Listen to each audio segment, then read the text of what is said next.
Thank you so much. Are you hearing me? Yes, hearing you quite well. Okay, very nice. Now, yes, so we are going to begin, and it's nice to see you again and to be on your show. Yes, yes, wonderful. Now, I've been reading some of what's happening in Trinidad.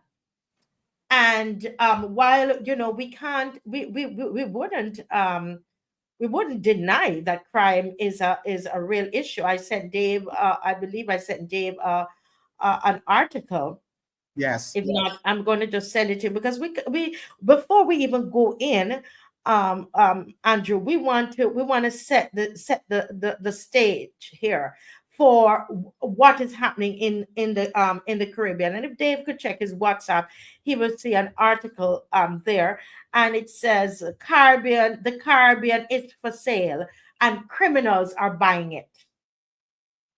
And I thought we yes. needed to start here because this would give us, Mr. Tucker, a Hmm. real good background so people Hmm. understand where we're going, because we like to educate on here. All right. So Correct. this article is, I'm looking for the author. Is this coming out of Trinidad?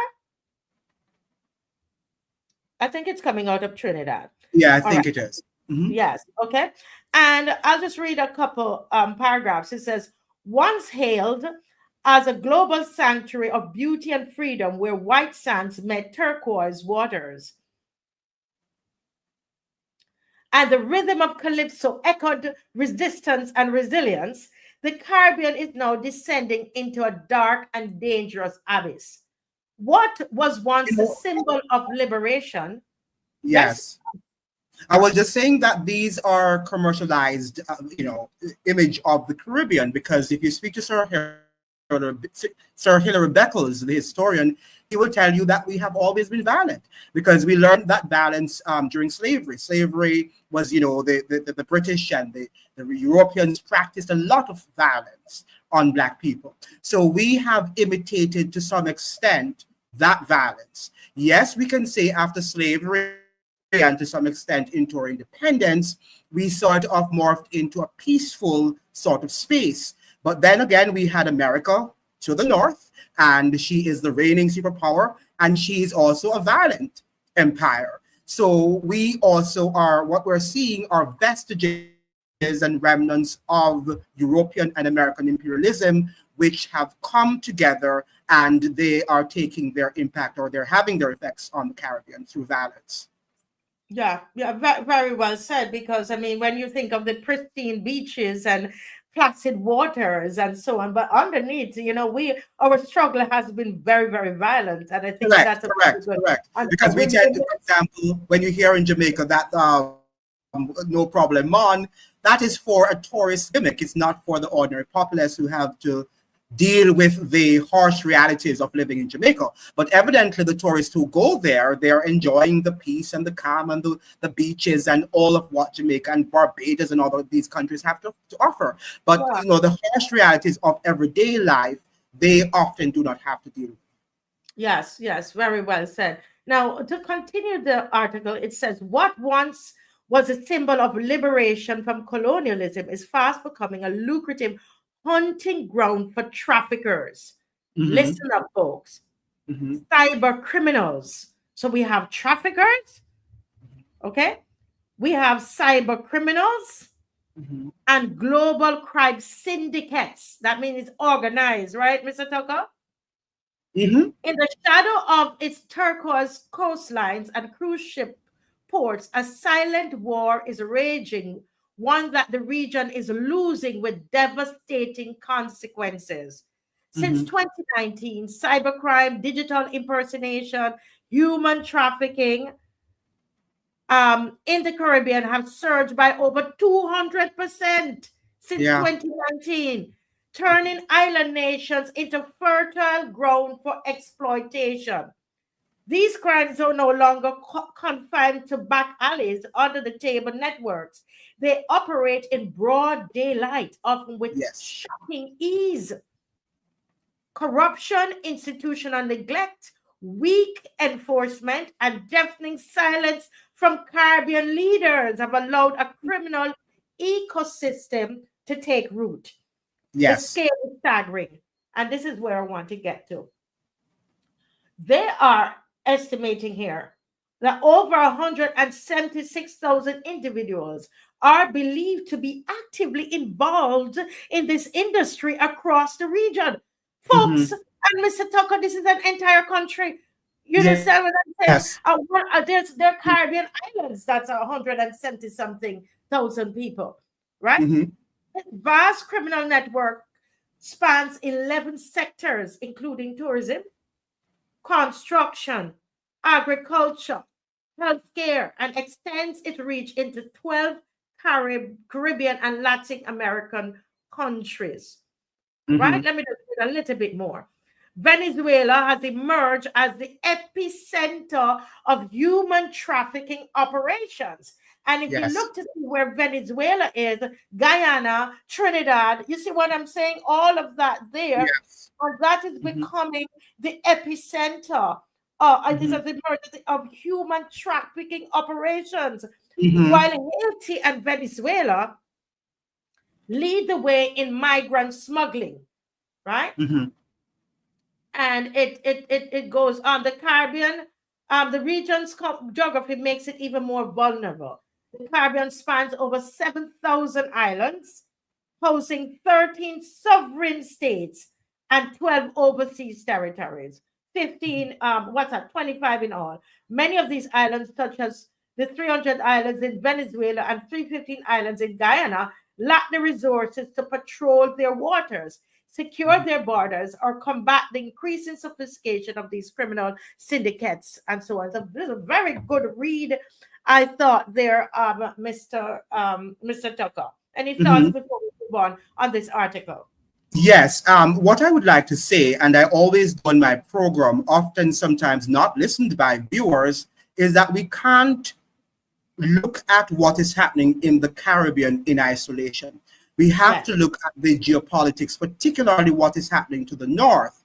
We have the arms trafficking. For example, how can a country like Haiti, which is touted to be the poorest country in the Western Hemisphere, yet it has so many powerful weapons that it is trading marijuana for guns in Jamaica and other parts of the world? Now, in Dominican Republic, that's also a problem where Hold a the minute, because guns we're trafficking. skipping over that so much. And Yes, this is all on Andrew's channel, by the way, yes, Rumination with Andrew. So I'm going to yes, ask you guys, you're going to get a a more in-depth analysis on Andrew's program, yes. Rumination with Andrew. Some of you have subscribed. I'm going to ask you, when the show is over tomorrow, go and subscribe there. And as you're doing your cleaning and so on, listen as Andrew breaks it down more on Rumination with Andrew. But could you repeat that? Because you're saying in Haiti Hmm. that the Haitians, they're trading? You mean the poor Haitian Yes, country? What are they trading? guns, right? Primarily. So we have in Jamaica, for example, where they are trading guns for marijuana in Jamaica. That's the Haitians. And Wow. you really want there are some powerful weapons that the police in Jamaica and the military don't have access to. And you're really wondering, where would Haitians be getting money from? Where are they getting those funds? It's not the ordinary Haitians who are involved in that gun trafficking, the oligarchs, the Haitian oligarchs who live in Miami and also in Haiti itself. When you Mhm. look at the gangsterism, the gangs in Haiti, for example, I've been asking the question, how is it that these people who are being killed and slaughtered, I should say unalive, because the YouTube algorithm don't like those words, but those Haitians who have been unalived are the ordinary Haitians or poor Haitians who have nothing. Many of these oligarchs and their wealthy aiders and abettors, they're not touched by what is happening with the criminals, with the gangs. So you know that these people are protected, while we, the ordinary populace, are the ones who are at harm's way. So what is sad is that we talk about the government, but we don't talk about the private sector so often. These elites, these oligarchs within our borders, who are also linked to that trafficking of humans, of arms, and of drugs. but we are the ones that they use, right, as their guinea pigs to do the dirty job. And then they begin to say that they're launching a war on the gangs. And I've always been asking, who are the gangs? That's the question I would like to ask. And I remember the Gleaner, that's a Jamaica Gleaner, always talks about the parliamentarians in Jamaica as the gangs of Gordon House, because they are the first gangs. And we know that in the 1980s, during Mr. Siaga's reign and Mr. Manley's reign, that they were involved with criminals. They went to all of their funerals. They got proceeds from them. But eventually, these criminals morphed into powerful transnational corporations, and the politicians now are not able to control them. So let's go back there, because we want to take it slow tonight, and I'm Yes. gonna also be reading comments from the comment section. So you are saying to us that we are, a lot of times we are okay, we are focused on these gangs, but you Mhm. are, and the gangs are, we're looking at the gangs in Jamaica, in Barbados, we say right there on the blocks, or Correct. we say what we would say on the corner in Jamaica. Correct. I On the don't know what corner, right? Right, I don't know what they would say in Trinidad. So we're Mhm. focusing on these little black boys that we know, Auntie so and so, son, Correct. and all of them. Okay, but Mhm. you're going to the source, and you're saying, Yes. for example, in Jamaica, that a lot of those high-powered weapons that are Yes. coming in through the borders of Jamaica, that is coming through Yes. Haiti. And it Yes. is and it is being funded by the oligarchs in Florida, in US. Correct. Correct. When you look And at what is happening in Trinidad, these are private business people. correct, absolutely. Because where would these people get the money from and the connection? When you look at lotto scamming in Jamaica, I've always asked the question, how is that these ordinary folks on the street get private numbers of Americans to be calling them? It has to be someone who is at the upper echelon of society, who have access, and they're really powerful people who know you and I, our homes and our phone numbers and everything about us, to give it to these guys to do their dirty work. So the criminal elements are not just what we're seeing at the corner in these ghetto areas. They're coming from on high. Remember now that slavery was not something that was done by the common man. It was done by real people, and these people were oligarchs. These people, some of them had lots of money, and we know that the Catholic Church was involved. We know that the kings and the queens of Europe were involved in the trafficking of human lives. So why would we think now that they're no longer involved in those elements? Yeah. Why? So this is important, because oftentimes here on this show, Loyal Opposition, those watching from Barbados and throughout the other parts of the Caribbean, we always talk, where's the source of the guns, right? Remember, Yes. we're always saying that. And I think that Yes. we are, this discussion, we're going towards the source of these guns. And as you said, Yes. they're high powered. Now, Yes. can you review what you said now? So we move. Do you believe that like in the Haitian situation, there's a bartering for drugs, guns, Yes. guns from Yes. marijuana, because Right. Jamaica, Right. For drugs. Jamaica grows a good marijuana. So they're Yes. bartering guns from marijuana. So here's the big question here. Now, where do you see the involvement of the politicians in this, in this cycle here? Very, very good question. Now, what you have to understand, very good question, I love that question, is the fact that politics is expensive. If you and I want to become an MP, we are going to need what? Hundreds of thousands of dollars to be able to do everything, to go on our campaign trail, to help people, to do everything that politicians do, right? So what they do, they have to be supported by these oligarchs, these very wealthy people who are connected to these trafficking of arms, because the arms industry, as in the United States, is a very powerful industry. And that is why when you hear this phony thing in the United States about, oh, they're going to make the gun laws that they don't have guns in America, that's never going to happen, because we know that America does not produce any other thing than arms, right? That is what they produce now, and that is how they make lots of money. These oligarchs and these billionaires, and along Yes. with technology. So we understand that this is a real thing, and these guys are not concerned about their arms killing people. They're just not concerned about that. What they're concerned about is making money. Mm-hmm. And our politicians, when they are financed by these oligarchs, they can't attack the people, the hand that feed them, can they? So what No. they do, they pretend as if, oh, I'm not going to attack the oligarch because he's more powerful than I am and he's going to unseat me. So let me put my attention on the ordinary guy who has no power. Mm.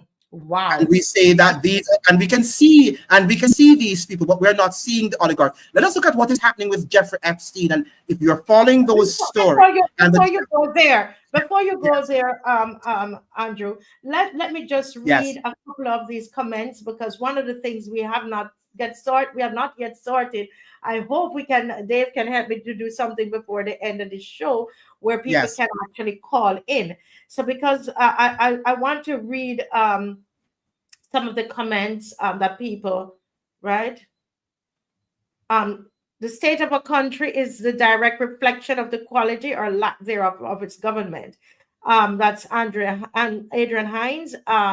VOI said, I mentioned on this chat a few months ago that we seem to be pushing Barbados as a sex tourism destination. Look at what we are pushing the women to do. Because we now have, I don't know if you know, a lot of Venezuelans here, and Dominican Republic, women from Dominican Republic doing prostitution. Um, Somebody said, who wants the Caribbean? While all of this is partly true, who is behind it and why? Interesting. We're going to get to that. Somebody said, geopolitical, we're never in isolation. I'm Mhm. just trying to read some of the comments that are connected. SOP Bread says, where do they get the guns from? Where is the money coming from? So I hope we've answered some of that for you as it relates to Haiti and Jamaica, that connection. And we don't even know where those guns go when they come in from Haiti, Jamaica. Do they end up here? We don't know yet. We don't know. Square Four said they're searching the phones of Barbadians. I hear allegedly people's phones. Okay, that's something overseas. Sonny says the globalists want to own everything. They want us poor and begging, right? Yes, yes, Well, well, yes, yes. well, evidently, the guns are coming from the U.S. That is unquestionable. That the guns That is are coming unquestioned. from the U.S. Now, the sale of guns and the sale of drugs make a lot of money. So Mm-hmm. they're going to make money because there are people who the demand is there, and once the demand is there, the supply and the demand, you're going to have money. And that is Yes, what. So there is obviously a market. When we had slaves, guys, slavery was a business also. And these yes, colonies, these islands, we had a demand for slaves. So that is how they got their money. So to ask where the money is coming from, it's because they're making money from slavery, they're making money from arms trafficking, they're making money from drugs trafficking also. So it's the same thing. yes, yes. Well, Mr. Dave Leacock is saying that where is the evidence? So, Mhm. what is important, I would say, is the whole issue with Haiti. That's a given fact, I believe, because I have read so many material on that, over a couple of years now, that I've read it. And so, Mr. Dave, why don't you spend some time and look that up as well? But this is knowledge that is out there. Yeah, Where if it you're comes reading, from. if you're reading the papers every day, and I would encourage people. There's a website called Inside Crime. That is it's a newspaper, it's like a magazine, whatever you call it, and they do come out with good research coming from intellectuals about all of these things that we're talking about. So these things are not like, okay, they're mystery. It's common knowledge. To those of us who live in the Caribbean and Latin America, this should be common knowledge. More so, probably less in Barbados, because over the years, Barbadians have lived quite peacefully. But people who live in Colombia, in Jamaica, in Trinidad to an extent, and other Southern and South American countries, they know these facts. In Brazil, If you go to Brazil, they just tell you that they know more than Americans do know. They'll tell you what's going on. Yeah, this is And common now. I will just add, I've had with researchers from Haiti. I've had many conversations with Yes. Haitians living in Washington who's been on the show, and they've said Hmm. the very same thing that you're saying of Yeah. where they're getting, because we saw all of these gangs in Haiti with these huge Mhm. guns, and we were Yes. asking, well, where would they get that from? I mean, even just logically, it doesn't make Right. sense. Right. Yes. So I think a little reading would help with that. But you Mhm. were making before I started to read the comment section, you were making that connection with Epstein and so on. You are doing that, and we don't want to stray too much in America business, but I would love to hear the. That is a spill-off of what is happening here. Mhm. Everything that is happening, and that is the point. Everything that is happening in America is happening here because America, we are a part of America's imperium, whether we like it or not. We are. Mhm. When we became independent, we eventually were sold off to the Americans. That's what we essentially were, Yeah. colonies of America. So Mhm. we have to look at everything that is happening. In fact, let me say something to you guys. Had I not lived in America, taught in America, studied in America, I would not have been able to have made the connection. But when you Yes. see what happens there and you return to the Caribbean and you're looking around you and you're seeing all of these powers, I'm saying, wow, these things are alarming that the same things are happening right within our shores. So once Mhm. you see what, for example, I give you this question about the state of emergency in Axios. Look at what this newspaper from the US is saying.